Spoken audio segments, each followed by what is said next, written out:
C'est avec une très grande joie d'entrer dans votre foyer aujourd'hui. Nous sommes arrivés au moment où nous allons écouter ensemble l'enseignement qui porte quel numéro déjà? C'est le numéro 1, notre enseignement d'aujourd'hui. Après une pause assez longue, nous allons avancer dans la suite de l'enseignement. Le titre de l'enseignement d'aujourd'hui concerne le Dieu d'Abraham. C'est quel livre qui parle de lui? Vraiment? Est-ce que c'est le Coran de l'islam? Ou bien le Sefer Torah juif? Voilà ce que nous allons voir ensemble pour aujourd'hui. Je précise bien que notre enseignement porte le numéro 1 pour aujourd'hui, c'est-à-dire un nouvel enseignement que nous allons suivre ensemble selon les directives de Yahushua. Gloire éternelle à lui. Premièrement, je réitère mes salutations pour vous qui m'écoutez et je vous souhaite le meilleur pour vous qui suivez déjà la parole et l'enseignement en ce moment. Nous sommes arrivés au moment où nous allons avancer dans cet enseignement numéro 1 pour aujourd'hui, que vous allez suivre avec moi, l'ambassadeur de Yahushua, Ziadia Elia.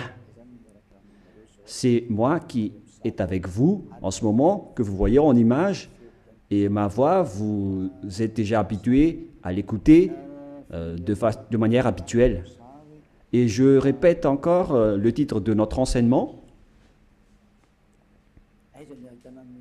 Où est-ce qu'on peut trouver la vérité? C'est dans quel livre qui parle vraiment du Dieu d'Abraham? Car là, on parle vraiment du livre juif.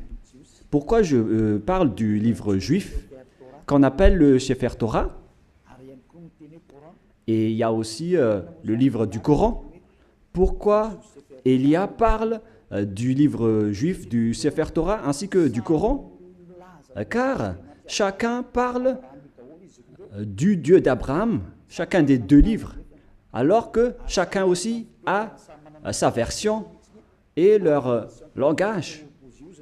Et on parle de versions tout à fait opposées, deux versions diamétralement opposées, qu'on peut dire qui sont vraiment opposées avec aucune liaison. Car par exemple, le nom du Dieu d'Abraham dans le Sefer Torah juif, c'est Yahva. Voilà ce qu'on voit dans le Sefer Torah juif. Et lorsque vous regardez dans le Coran, vous voyez que c'est Allah qui est écrit dedans. Donc, c'est clair que la question doit se poser, lequel des deux est le vrai? Car chacun a sa propre version. Et qui est-ce qu'on doit suivre si on regarde et si on écoute?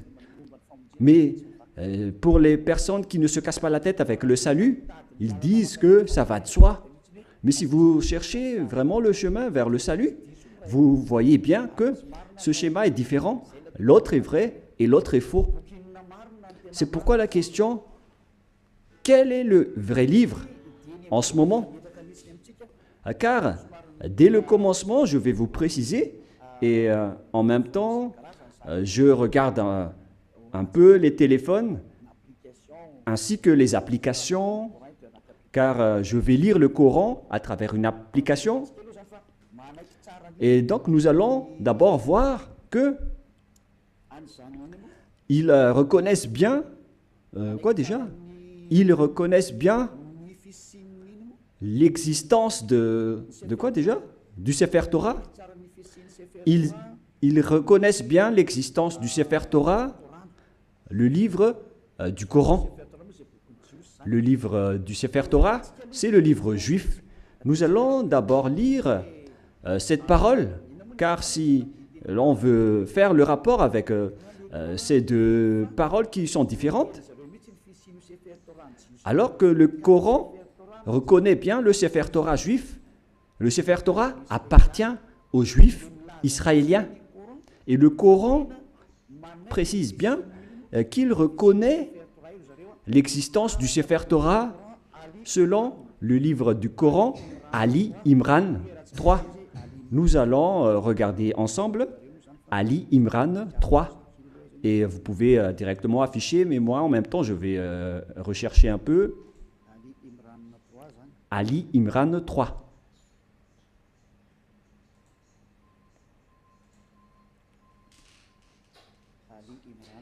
Ali Imran, que vous pouvez déjà afficher, car là, je l'ai retrouvé. Le voilà. Ali Imran 3.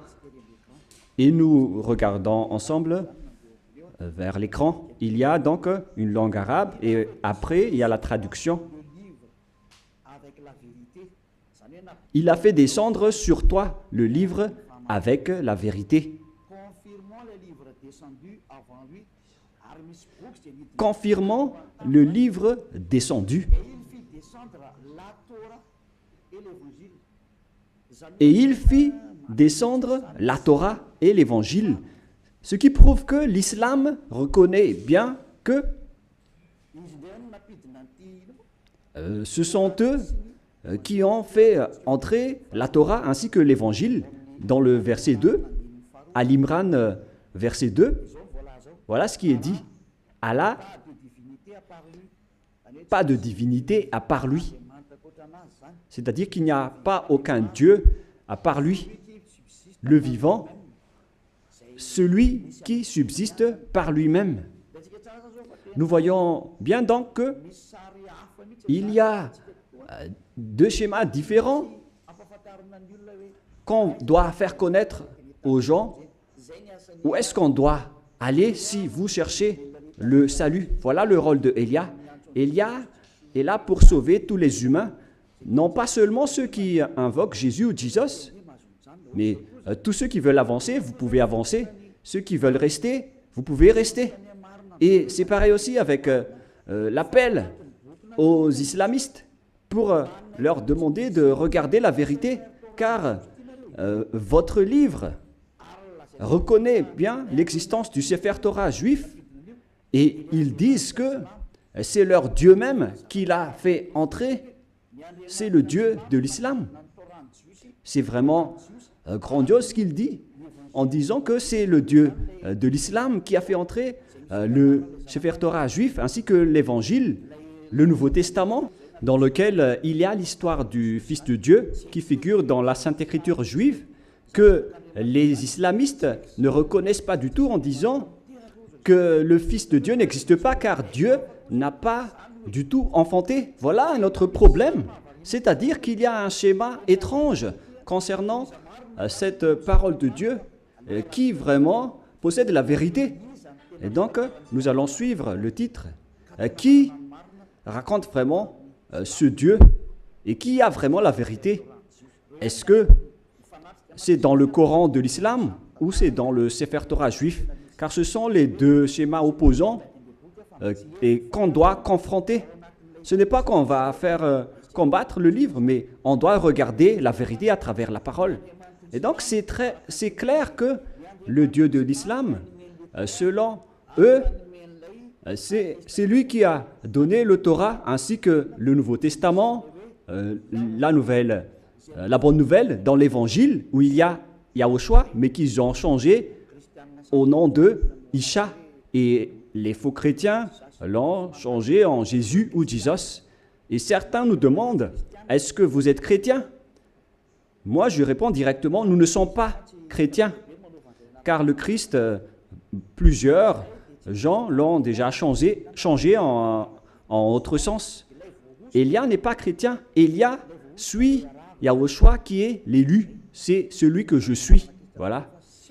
Mais le Christ, le nom du Christ est déjà détruit. Et nous, on n'entre plus dans ce genre de choses étranges. Mais le vrai, le bien et le pur, c'est de suivre Yahushua, l'élu. Nous allons encore entrer dans ce sujet prochainement, mais on va dire d'abord que le livre de l'islam reconnaît Yahushua, mais ils ont juste changé son nom en Isha. Nous allons voir ça après. Mais dès le commencement, on voit bien que le Coran, ils reconnaissent bien le Sefer Torah juif. On parle ici du livre du Coran de l'islam. Donc là, c'est clair. Nous allons encore rajouter un autre verset. On va rajouter pour que ça soit bien complet dans vos écrits. Nous allons encore lire dans le livre de Al-Maïda, qui s'écrit Al-Maïda. Al-Maïda 44. Nous allons aussi lire Al-Maïda 44, que je vais encore rechercher un peu.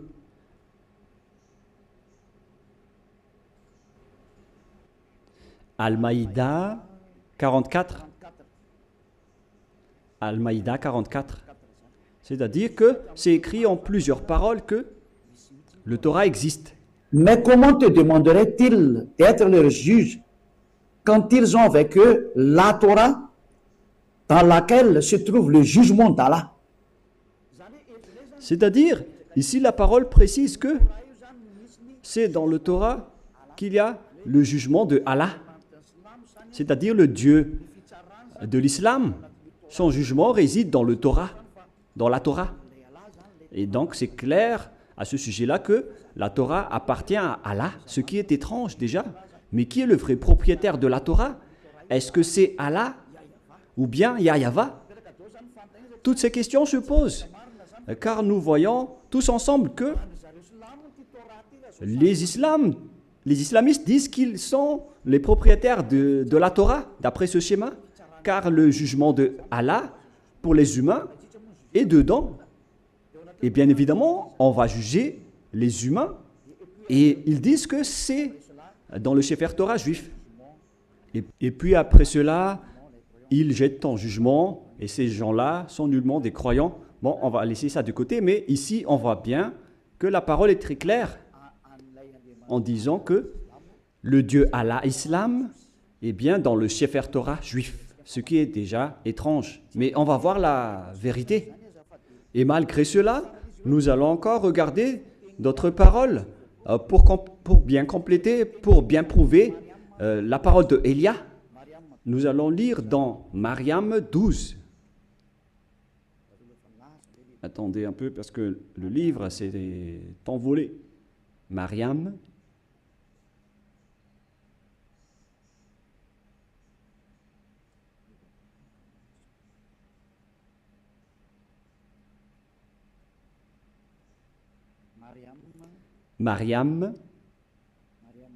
Mariam 12.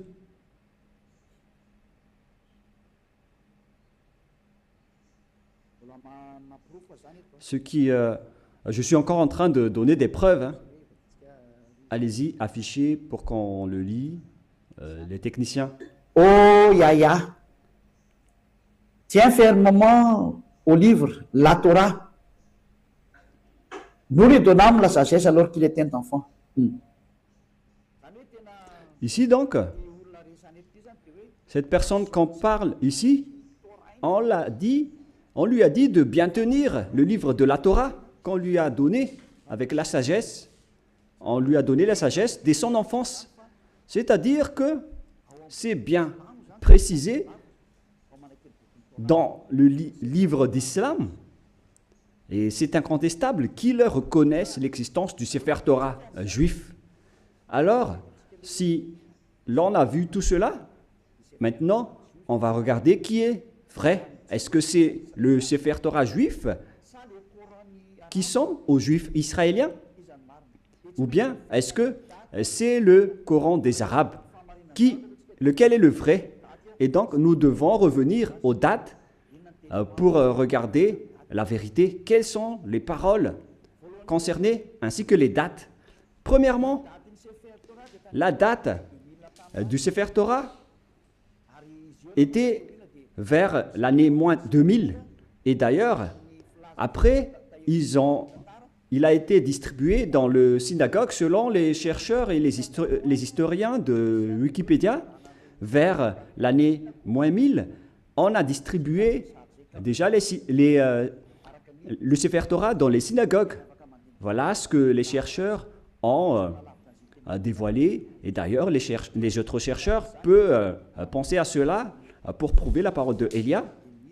Donc ici, on dit que l'existence du Sefer Torah était déjà vers l'année moins 2000. Nous allons donc voir l'histoire du Sefer Torah dans Wikipédia dans les autres encyclopédies humaines.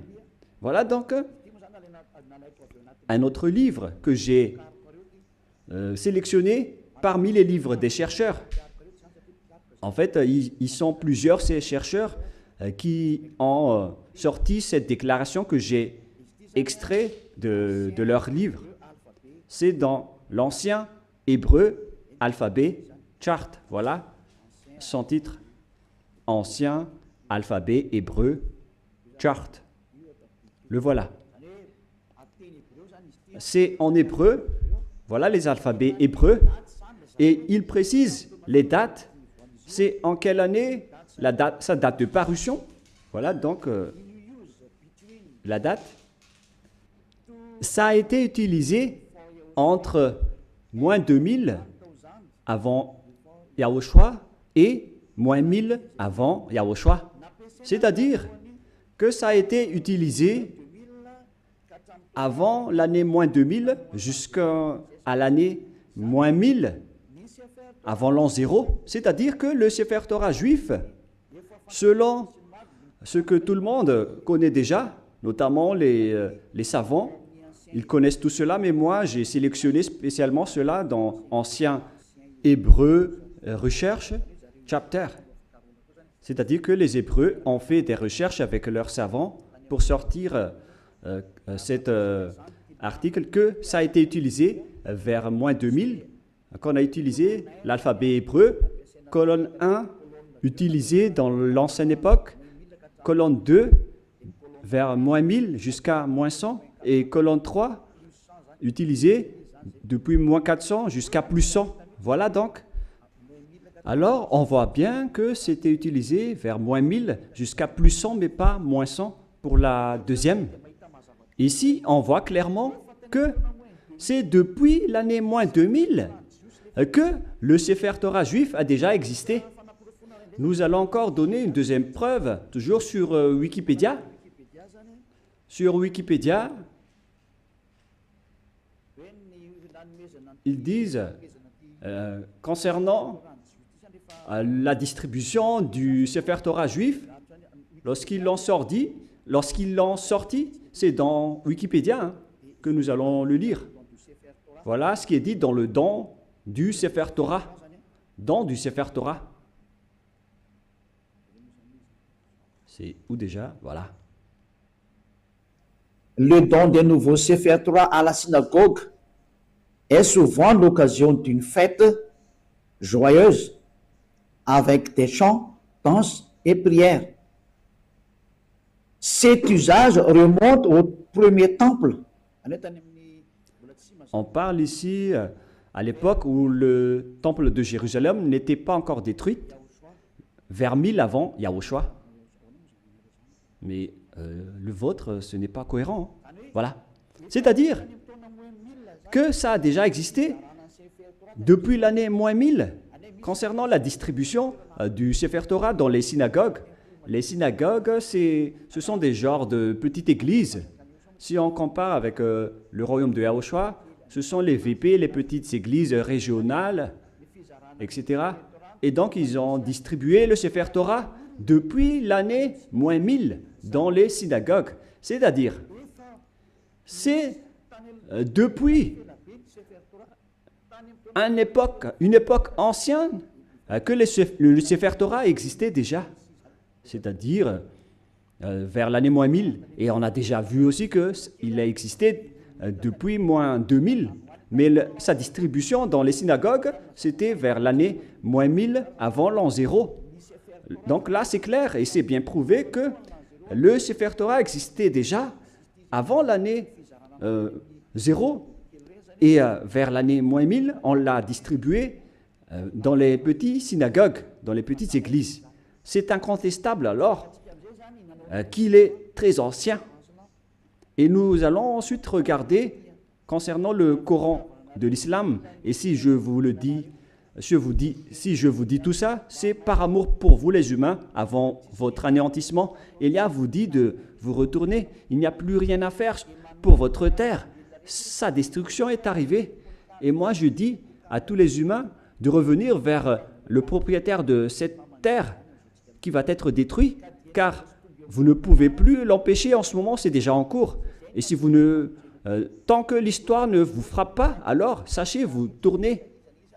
C'est pourquoi ce salut en sauve tout le monde, sans exception, pour que personne ne soit plus trempé. Car les pécheurs ont été tous trempés. Et on est en train de sauver les pécheurs pour que vous ne péchez plus. Et les gens qui sont avec Élia ne pêchent plus. Est-ce que vous ne désirez pas ça? L'objectif de prier, c'est de ne plus pécher. Mais si vous êtes encore pécheur, n'espérez pas d'aller vers le Dieu d'Abraham. Les pécheurs n'iront jamais auprès du Dieu d'Abraham. Vous êtes en train d'être baratiné par les gens. Vous seriez perdu en enfer et dans le lac du feu. Voilà votre finalité. Alors faites bien attention. Et là, maintenant, on va voir à quel moment le Coran de l'islam a existé. Toujours dans le livre du Coran que nous allons prendre sur Wikipédia, date de parution. Le livre de l'islam a été proclamé vers l'année plus 612. Plus 610 jusqu'à 632. Proclamé de 612 jusqu'à 632. Et il y avait eu une autre édition après 632, 634, etc. C'est-à-dire qu'il a existé aux alentours de l'année 612 concernant l'existence du Coran de l'islam. Ce n'est pas le Coran juif, mais c'est le Coran de l'islam, c'est-à-dire aux musulmans. Donc, il s'agit d'un livre récent qui est différent du livre juif. C'est vraiment un livre différent. C'est pourquoi le nom de leur Dieu n'est pas pareil que le nom du Dieu juif. Le nom du Dieu juif qui est Yahweh et le nom du Dieu de l'islam, c'est Allah. Alors, lequel on doit choisir? Car chacun dit qu'il connaît le Torah, la Torah. Et si vous avez vu cette date, bon, donc moi je vais bien le montrer pour démontrer l'originalité de l'histoire du Coran. Et il y a encore plusieurs histoires, mais on va voir un peu en bas les paroles divines, les créations musulmanes, etc. Et ici, on voit en bas la date de parution que je vous ai montré tout à l'heure. Date de parution proclamée de 610 à 612 jusqu'à 632. C'est-à-dire vers l'année 610. Voilà l'existence du Coran.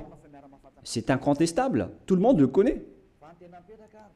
La question qui se pose, si on veut regarder la vérité sans favoritisme, si on veut voir la vérité sans favoritisme, qu'est-ce qu'on doit suivre? Qui est-ce qu'on doit suivre? Car les deux livres parlent du Dieu d'Abraham et ils reconnaissent tous le Dieu d'Abraham. Et lorsqu'on a regardé les dates, la date du Sefer Torah était vers l'année moins 2000, son existence. Et vers l'année moins 1000, sur Wikipédia, c'est prouvé qu'il a été distribué le Sefer Torah, on l'a distribué dans les petites synagogues.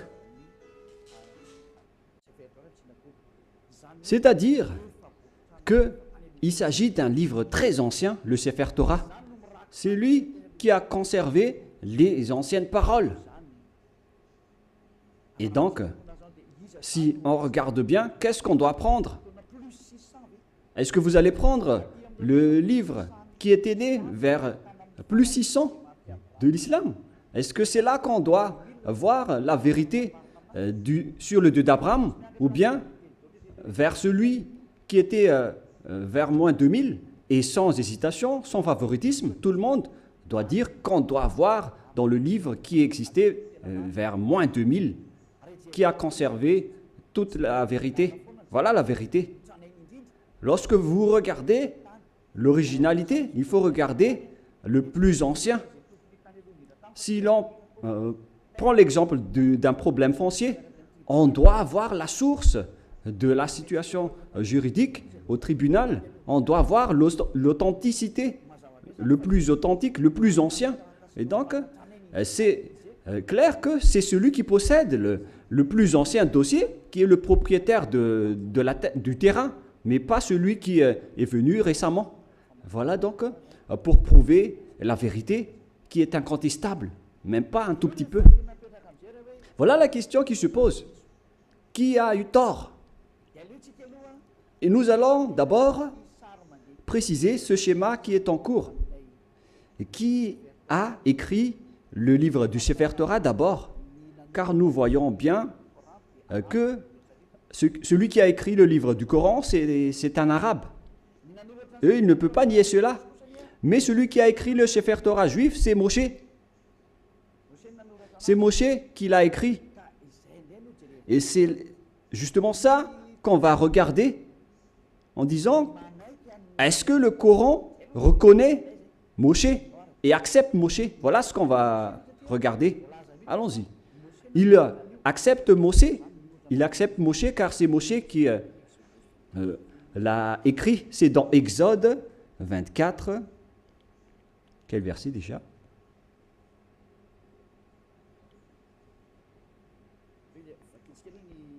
Nous allons d'abord lire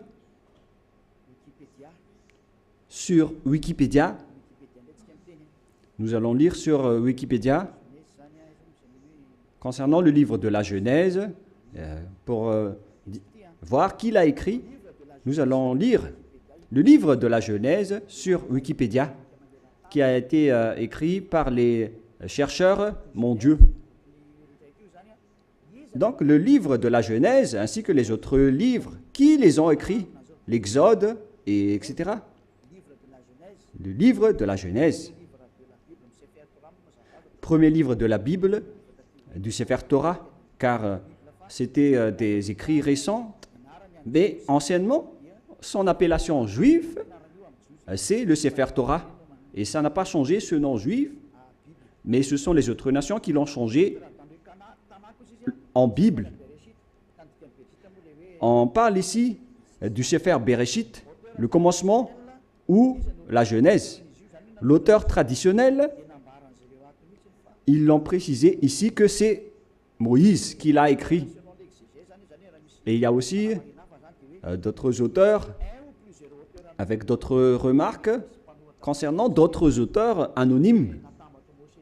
Mais Moshe a donc regroupé les écrits et qui les a conservés dans un seul livre. La raison, c'est que Moshe a reçu l'ordre de les écrire et Moshe les a écrits. Nous allons lire cette histoire dans le livre du Sefer Torah juif, dans le livre d'Exode, chapitre 24. Moshe a eu la parole qu'il devait écrire les paroles de Yahvé.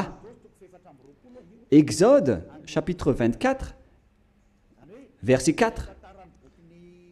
Ce qui veut dire que l'histoire du livre de la Genèse, de l'Exode, Lévitique, Nombre et Deutéronome, ce sont tous des livres écrits par le grand-père Moshe. Moshe écrivit toutes les paroles de Yahvé. Puis il se leva du bon matin, il bâtit un autel au pied de la montagne et dressa 12 pierres pour les 12 tribus d'Israël. C'est-à-dire que c'est Moshe qui a écrit le Sefer Torah. C'est bien clair dans le verset 4 qui est bien clair. Moshe écrivit toutes les paroles de Yahvé. Personne ne peut plus contester cela en disant que c'est une autre personne qui l'a écrit. Donc l'ancien Sefer Torah, le plus ancien, c'est Moshe qui a écrit tous ces livres selon ce qui est dit dans le Sefer Torah, dans le livre d'Exode, qui est un livre de Moshe. Et nous allons voir maintenant si les islamistes acceptent Moshe. Et si les islamistes acceptent Moshe, alors on ne peut plus nier la vérité sur le Sefer Torah. Directement, le Sefer Torah est vrai et incontestable. Si vous allez encore contester cela, vous avez tort, car si vous acceptez la vérité sur son auteur, alors que Son nom figure bien dans le Sefer Torah. Il s'appelle Moshe dans le Sefer Torah, mais le Coran de l'islam l'a changé en Mosha. Voilà leur appellation, et tout le monde connaît cela. Et nous allons donc voir s'ils acceptent Moshe dans le Coran de l'islam. Si une fois vous l'acceptez, et nous allons le voir ensemble, alors il faut que vous vous tournez vers la vérité. Voilà la sagesse. Il faut aller vers la vérité. Le rôle de Elia est d'expliquer, de prouver. Si vous ne voulez pas écouter, tant pis pour vous. Mais mon rôle, c'est d'expliquer, de prouver, comme j'ai prouvé aux personnes qui appellent Jésus en disant que vous avez tort. Regardez-vous, vous êtes pécheurs. Et même le livre du Coran précise bien que tous les islamistes sont pécheurs. Et ce qui est pire, c'est qu'ils vont être tous jetés en enfer. Et ils connaissent tout cela. Et ils disent qu'on va les sélectionner petit à petit de l'enfer après. La question que je vous pose, par quel moyen vous allez quitter l'enfer? Car c'est écrit dans votre livre, ma venue, c'est de sauver les humains sans exception. Voilà le grand amour. C'est sauver tout le monde en tant qu'humain. Comment vous allez échapper à l'enfer? Par quelle solution? Et ne répondez pas bêtement. Il faut donner une vraie solution.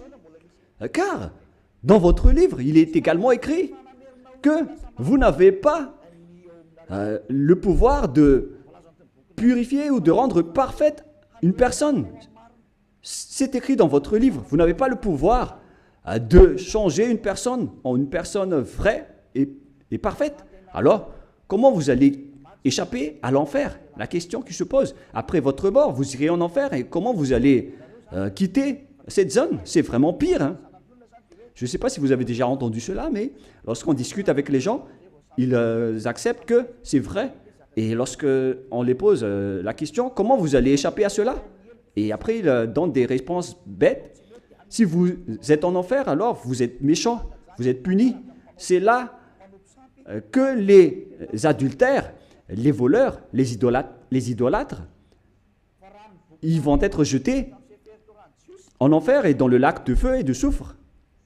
Mais dans le livre de Sefer Torah juif, il est dit que si quelqu'un est jeté là-bas, il ne pourrait plus y échapper. Souvenez-vous bien de cela.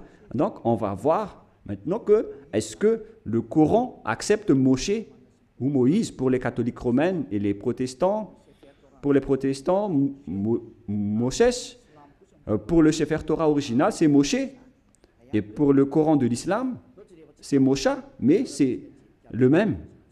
Nous allons donc chercher cette parole. Est-ce que le Coran accepte les prophètes? Voilà ce qu'on va lire en premier. Et nous allons bien lire que les islamistes acceptent les prophètes dans le livre d'Al-Baqarah 39. Nous allons devoir préciser un peu la recherche sur Al-Baqarah 39. Veuillez patienter un tout petit peu car je suis en train de rechercher. Al-Baqarah.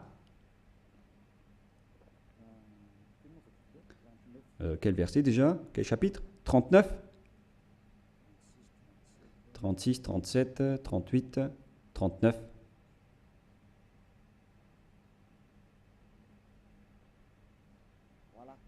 Voilà. Al-Baqarah 39. Le voilà.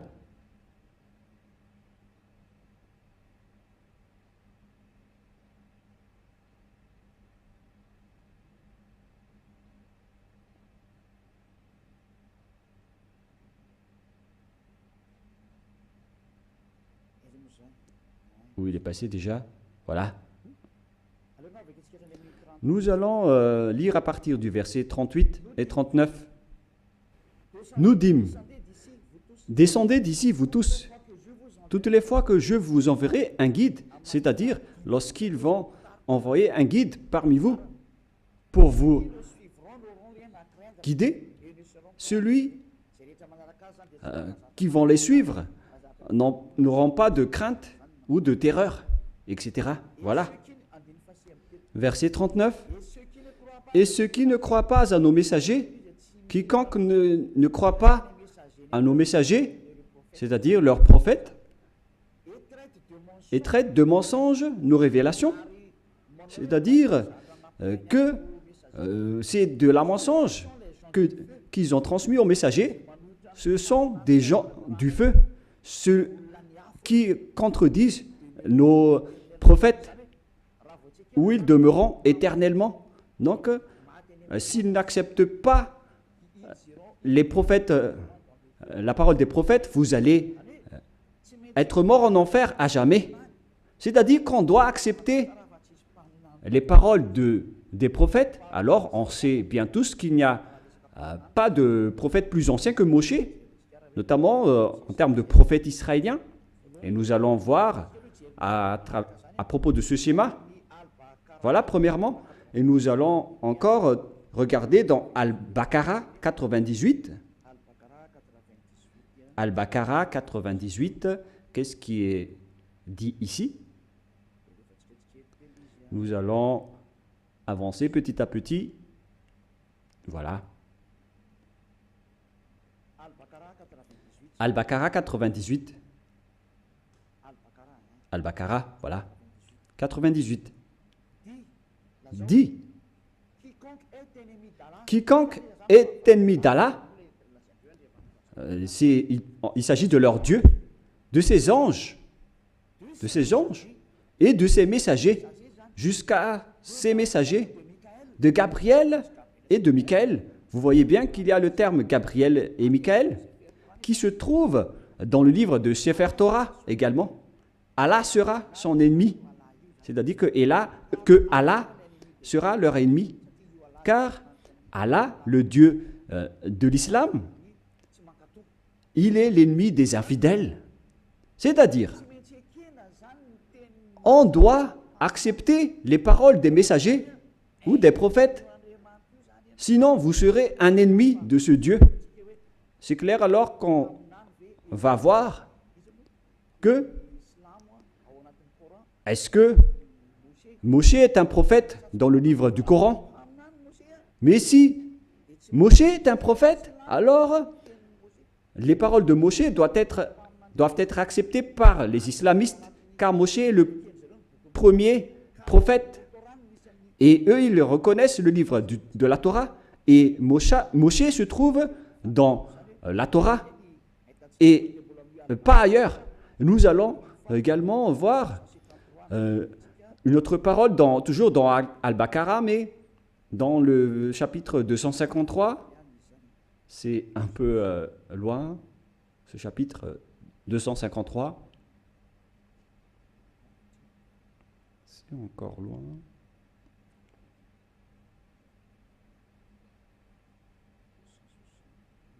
« 260, nous allons revenir un peu, nous allons un peu trop loin. Là, on est en train de trop rechercher. 200 et combien? J'ai dit déjà? «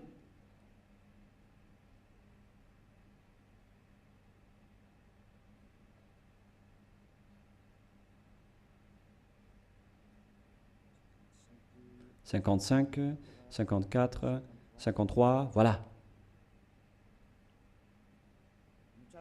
Écoutez bien ceci. Parmi ces messagers, nous avons favorisé certains par rapport à d'autres. Il en est à qui Allah a parlé. C'est-à-dire, parmi les prophètes et les messagers, il y a des hauts gradés par rapport aux autres.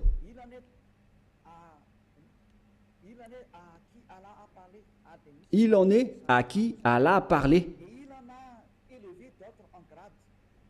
Et il en a élevé d'autres en grade, qui ont été promus en grade. Ils disent Jésus ici, mais à vrai dire, c'est Yahushua. Vous voyez le changement des noms. Et les islamistes parlent de Isha. Donc, Yahushua, fils de Marie ou de Maria. Nous avons la preuve que Yahushua a le Saint-Esprit. C'est dit dans le livre du Coran. Et il est exceptionnel comparé aux autres prophètes. Et si Allah a voulu qui se sont s'entretués, etc. Mais nous allons en rester là. Mais ce qu'on précise ici, c'est qu'il y a des prophètes haut gradés parmi les autres prophètes, y compris Yahushua, le fils de Maria. C'est bien dit dans le livre du Coran, de l'islam. C'est-à-dire que, face à cette parole, le livre du Coran précise bien que ils acceptent bien que Yahushua, qui a été enfanté par Maria, a bien le Saint-Esprit. Et ils ont dit qu'ils ont bien la preuve qu'on lui a bien donné le Saint-Esprit. On lui a confirmé le Saint-Esprit. Et c'est Allah qui a dit cela selon eux. Alors ici, c'est précisé qu'on doit écouter les paroles des prophètes. Alors, maintenant, nous allons lire comment ils acceptent Moshe, Moïse ou Mosha. Est-ce qu'ils acceptent Moshe? Dans le livre d'Al-Imran, est-ce qu'ils acceptent Moshe? Voilà ce qu'on va terminer ceci pour aujourd'hui. Est-ce que le Coran de l'islam accepte Moshe? Parce que s'ils acceptent, face à toutes ces paroles, donc c'est clair que c'est le Sefer Torah juif qui est vrai et le Coran est faux, d'après tout ce qu'on a dit. J'ai donné des preuves. Je n'ai pas seulement donné des paroles du Sefer Torah, mais j'ai également donné des paroles du Coran. Comme ça, vous voyez bien que je n'ai pas fait du favoritisme, car chacun a dit sa version, et à vous de connaître lequel doit-on suivre. Et donc, le livre de Al-Miran 84 précise aussi, et je précise aussi que c'est de l'amour, tout ce que je suis en train de vous parler, pour que vous ne soyez pas jetés en enfer, au cas où vous allez être en difficulté avec le danger que vous allez subir. J'ai dit Al-Imran 84, voilà. Allons-y. Dit Al-Imran 84. Nous croyons en Allah, à ce qu'on a fait descendre sur nous. On parle ici des islamistes. À ce qu'on a fait descendre sur Abraham, en Ismaël, en Isaac. Tous ces noms figurent dans le livre du Sefer Torah, hein, en Jacob et sa tribu. On voit bien l'histoire de cette tribu dans le livre du Sefer Torah juif et de ce qui a été porté par Moïse. Moïse, et donc ici c'est le porte-parole et le prophète, et on va dire Yahushua directement. Et ici donc, on précise bien que les islamistes croient à tous les prophètes jusqu'à Jésus, Isha, c'est-à-dire Yahushua, en vrai. Depuis Moshe ou Moïse, ils acceptent tous les prophètes. C'est clair alors que le Coran ne peut pas dire qu'il nie Moshe. C'est pas vrai. On le nie carrément, car nous l'avons bien tous vu ensemble. Élia n'a rien inventé. Élia n'a rien inventé. C'est le salut. Le danger arrive sur votre terre. C'est le devoir de Élia de vous sauver. Mais si vous ne voulez pas être sauvé, vous avez déjà écouté, tant pis pour vous. Mais j'espère que vous allez être sauvés. Nous allons encore voir une autre parole dans Mariam 51. Où se trouve le livre de Mariam 51.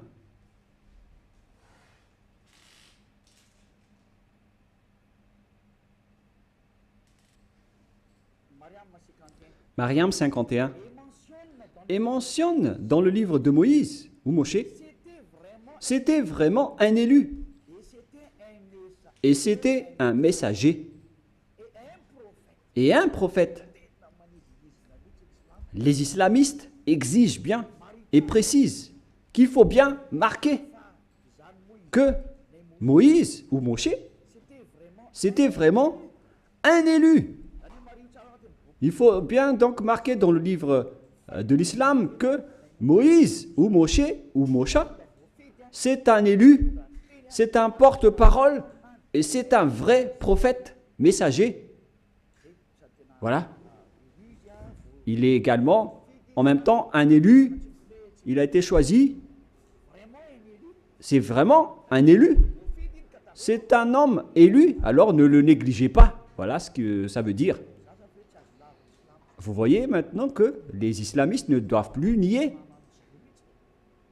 Car c'est bien dans leur Coran la vérité de Moshe. Et qu'est-ce que Moshe a dit? Car c'est Moshe qui va nous dire que c'est lui qui a écrit le livre de la Genèse. Nous allons aussi voir cette parole. Donc c'est clair que vous ne devez plus nier cela en disant qu'il y a des fausses paroles. Pourquoi vous allez contredire la parole de Moshe? Car la parole de Moshe est vraie et ça a déjà existé vers moins 1500. Comment vous allez encore pouvoir le nier? Vous voyez bien que c'est impossible. Directement, vous allez nier votre propre parole si vous niez les paroles de Moshe. C'est clair, donc vous devez revenir vers le Sefer Torah juif si vous voulez être sauvé. Si vous ne voulez pas revenir là-bas, alors là, vous êtes frappé par votre propre parole. Je n'ai rien inventé. Lisez bien la parole. Il faut que nous allons encore rajouter une autre parole pour prouver dans Al-Baqarah 51. Al-Baqarah 51, nous allons lire.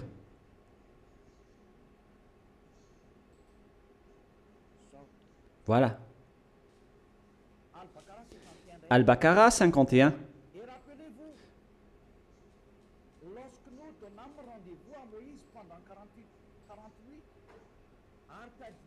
Et rappelez-vous que lorsque nous avons donné rendez-vous à Moshe pendant 40 nuits, lorsqu'il était allé sur la montagne, puis en son absence, vous avez pris le veau. Il se tourne ici vers les Israéliens que, en l'absence de Moshe, vous avez pris le veau pour idole, c'est-à-dire un statut idole, et vous étiez injuste à l'égard de vous-même en adorant autre qu'Allah.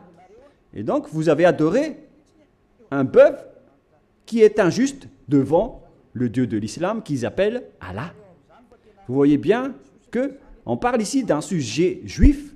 Donc, les islamistes acceptent que Moshe était bien monté sur la montagne, alors qu'on voit cette histoire dans le Sefer Torah juif qui existait déjà vers moins 1500, qui est bien loin comparé au livre du Coran qui a existé vers plus 600. Les dates ne sont pas vraiment ne sont pas du tout proches.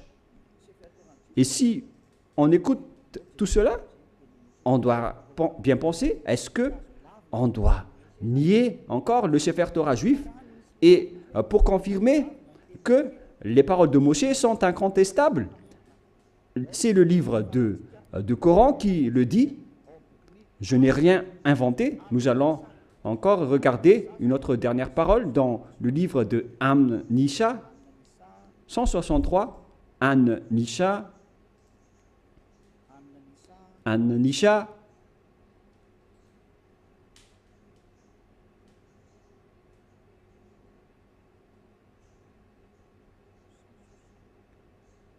162.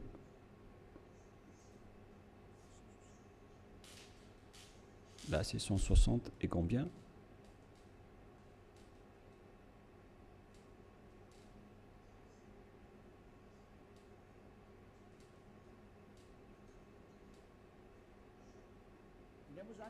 Ici, donc, tous les prophètes sont concernés.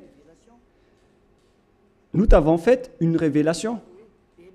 Comme film à Noé, nous t'avons fait une révélation, comme à l'époque de Noé. Noé, on sait tous qu'il existe dans le Sefer Torah juif, à tous les prophètes, nous allons faire une révélation en Abraham, en Ismaël, à Isaac, en Jacob. ainsi à toutes les tribus, jusqu'à Yahushua, Job, Jonah, Aaron, jusqu'à Solomon. Et nous avons donné le Zabour à David. Le Zabour, c'est le livre de psaumes.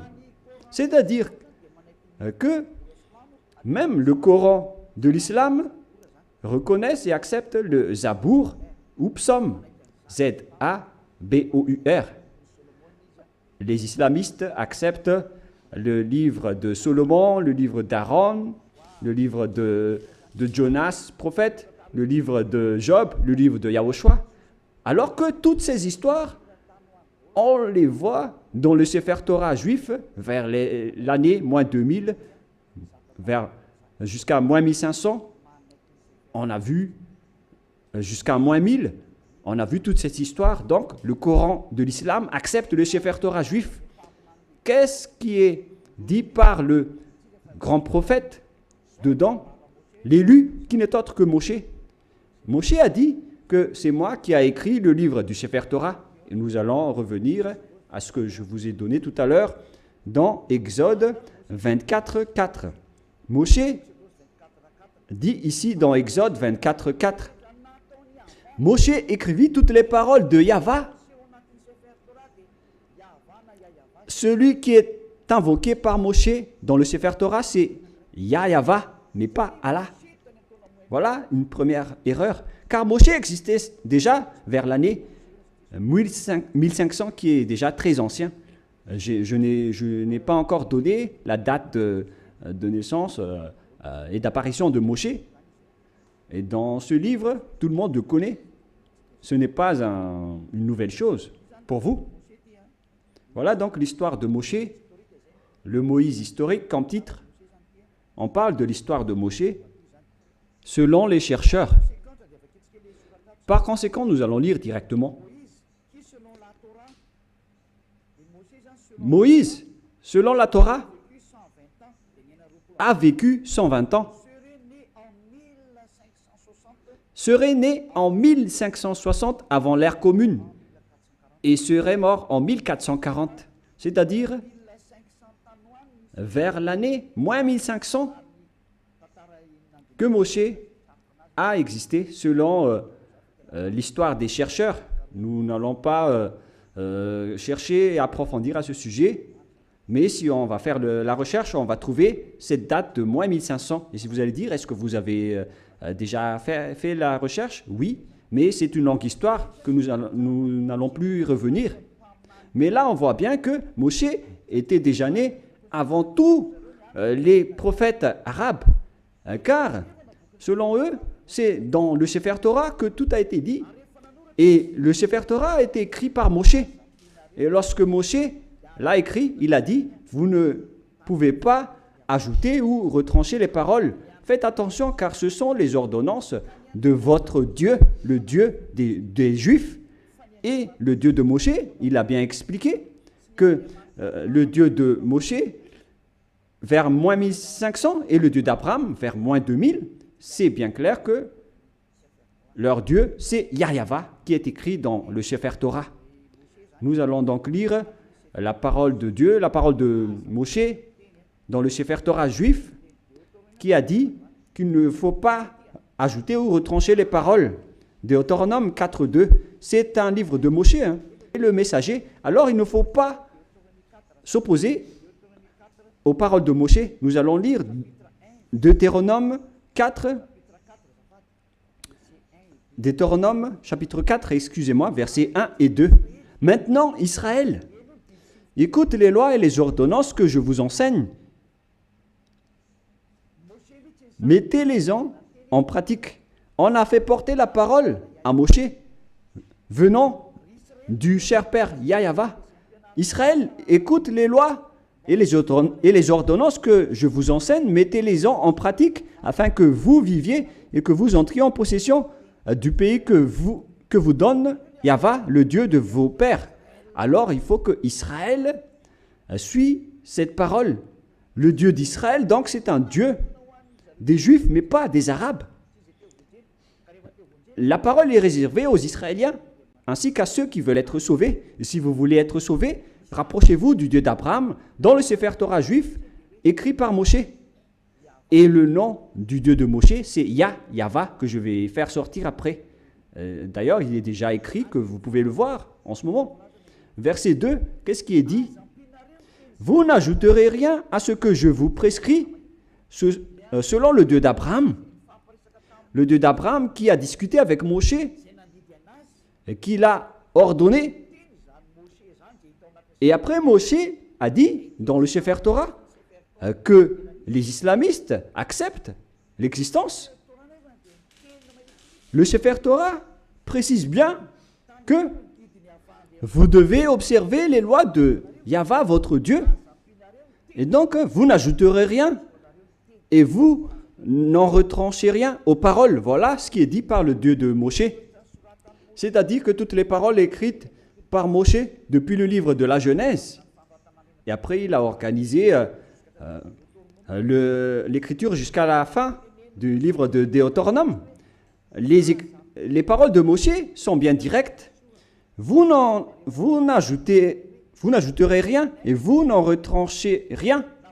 Alors, vous ne pouvez pas dire que c'est un livre ancien et obsolète qu'on ne doit plus écouter, ou que c'est un ancien prophète qu'on ne doit plus écouter. Sachez qu'il est interdit par la parole du Dieu qui a discuté avec Moshe dans le Sefer Torah juif.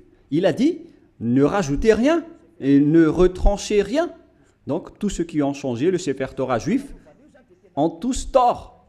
Ceux qui ont changé ce livre sont coupables devant ce Dieu de Moshe, car il ne faut rien rajouter ou retrancher aux paroles. Alors que chacun réfléchisse. Qui a fait l'erreur? Qui a fait la faute? Ce n'est pas du tout Élia. Je vous ai donné la preuve. Et que chacun regarde et lit et écoute qui a eu tort. Et si les jugements se déroulent parfaitement, on a tous vu que celui qui a changé le Sefer Torah juif aura tort. Car c'est Moshe qui a précisé qu'on ne peut ni rajouter ni retrancher les paroles qui sont dedans, car ce sont les lois de Dieu, les lois de Yahva qui a envoyé Moshe vers l'année 1500. Il est le plus ancien des prophètes. Et il a écrit le Sefer Torah directement. Et ce prophète a dit qu'il ne faut pas ajouter ni retrancher mes paroles selon le Dieu d'Abraham. Car si vous allez faire ça, vous allez être en conflit avec lui. C'est interdit pour vous de faire cela. Alors que chacun réfléchisse pour ceux qui l'ont changé. Et je vais confirmer la parole de Moshe. Moshe a encore dit que vous devez uniquement écouter les paroles des prophètes israéliens. C'est également ces paroles. Alors que chacun réfléchisse face à tout cela, qu'est-ce qui se passe sur cette terre? Pensez-y, prenez une décision pour ceux qui vont être sauvés. Rapprochez-vous du Dieu d'Abraham, celui qui a envoyé Moshe. Son nom c'est Yahva. Alors revenez vers le Sefer Torah juif. Voilà la seule sagesse.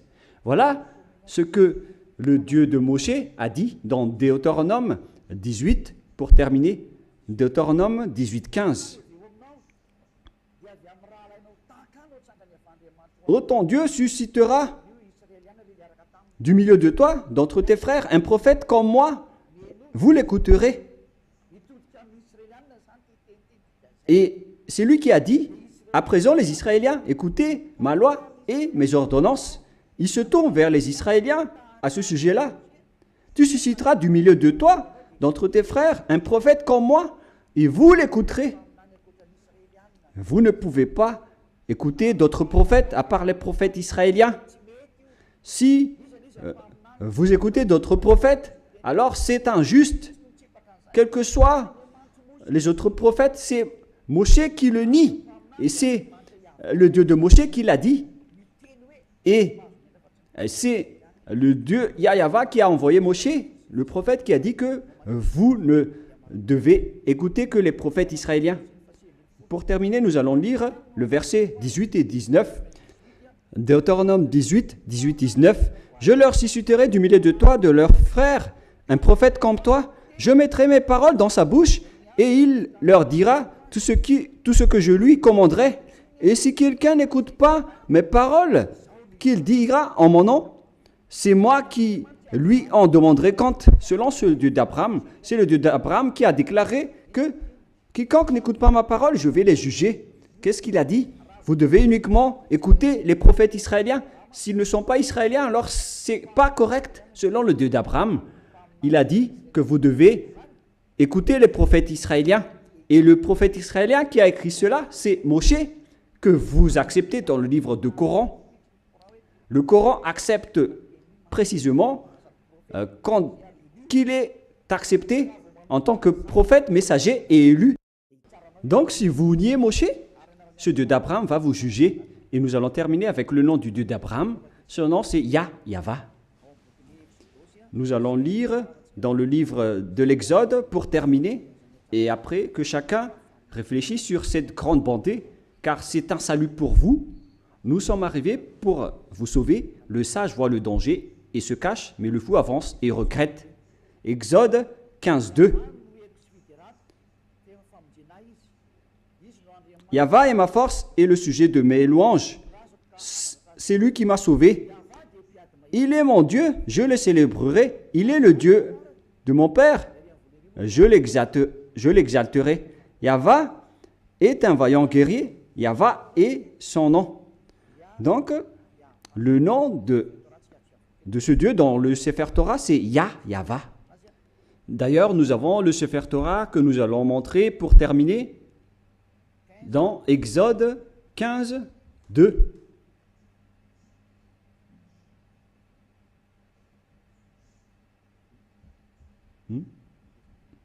Qu'est-ce qui se passe? Exode 15, nous allons lire Exode 15. Voilà. Exode 15, 2. En hébreu, il est dit ici que Avzi Vzimrat Yah. Yah, c'est le nom de Dieu. Vaili, Elishua, Evanvehu, Elohe, Alui, Varuminu. C'est Yah qui est son nom depuis le début. Et deuxièmement, Yahva, Ishmishchama, Yahva Shmo. Alors, ça veut dire Yahva, mais ils n'ont pas complété la parole, mais je l'ai déjà enseigné. Mais maintenant, nous allons revenir avec la version française, parce que là, c'est en hébreu qu'on ne peut pas comprendre. C'est dans Exode 15, 3. Yahva est un vaillant guerrier. Yahva est son nom. Et le nom du Dieu invoqué par Abraham et par Moshe dans le Sefer Torah juif que le Coran accepte, qui existait vers moins 2000 et moins 1500. Il précise que le nom de ce Dieu d'Abraham qu'ils ont appelé à eux deux, Abraham et Moshe, le nom de ce Dieu, c'est Yahva. Et donc, si vous ne suivez pas cela, imaginez et pensez que vous avez fait une grosse erreur. Si vous mourrez dans cette situation, vous irez en enfer. Écoutez ma parole, c'est de l'amour, ce n'est pas de la diffamation, c'est de la preuve pour la parole. Le sage voit le danger et se cache, mais le fou avance et le regrette. J'espère que vous tous qui m'avez écouté, vous allez vous tourner vers la vérité, le Dieu d'Abraham, le Dieu de Moshe qui est incontestable. Suivez Yahva, suivez Yahushua. Écoutez la parole du Dieu d'Abraham dans le Sefer Torah juif pour votre sagesse. Nous allons prier ensemble. Merci infiniment, Père Yahva, pour toutes ces paroles. J'ai fait connaître à tout le monde entier ta vérité. Je les ai donné la preuve concernant ta vérité, ainsi que l'injustice que les gens ont pratiquée jusqu'à maintenant. Elia te demande d'ouvrir la raison des gens pour qu'ils se repentissent et pour être guéris. Montre-nous ta gloire et ta bonté, Père Yahva, car c'est le moment de donner la vérité. C'est la dernière heure, le dernier moment pour faire revenir la raison des gens, pour se tourner vers toi. Le sage voit le danger et se cache, mais le fou avance et le regrette. Père Yahva, la gloire éternelle est uniquement à toi. On va faire revenir vers toi ta gloire, ton respect et ta vérité. Voilà la mission que tu as confiée à Elia. Gloire éternelle à toi, Père Yahva, et au nom de toi, Yahushua. Alléluia, Amen. Je vous souhaite à tous d'être bénis par Yahushua et à notre prochain rendez-vous. Au revoir.